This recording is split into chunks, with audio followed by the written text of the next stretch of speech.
E surprizoi me trëndafila nga qielli në ferma VIP, Nur zbulon marrëdhënien me Dionis Bibën. Pak ditë më parë, një moment i pazakon ndodhi në ferma VIP ku një helikopter mbërriti mbi fermë dhe hodhi trëndafila për konkurrente Nur. Ky gest romantik ngriti shumë pikë pyetje dhe spekullime në rrjet.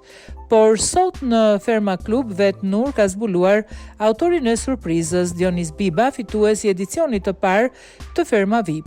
Lulet mi ka dërguar Dionisi, e ka postuar edhe në Instagramin e tij. Nuk kam pse ta fshe, e falenderoj shumë, kemi një miqësi të vogël dhe ishte një ndihmë me ti në mënyrë shoqërore, tha Nur. Ky gest u interpretua nga ndjekësit si një shenjafrimi ose romantizmi mes tyre, por deklarata e Nurit hedh poshtë çdo aludim për diçka më shumë se një miqësi. Nur mbylli rrugëtimin e saj në Ferma VIP mbrëmjen e djeshme pasi doli në një televotim të fortë dhe të papritur. Me vendim të agajt, ku dënohej shpërdhuna verbale dhe bullizmi fermerëve ndaj njëri tjetrit, fermeria doli në nominim përballë Albës, Andreas, Big Mamës, Anduelit dhe Big Bastës.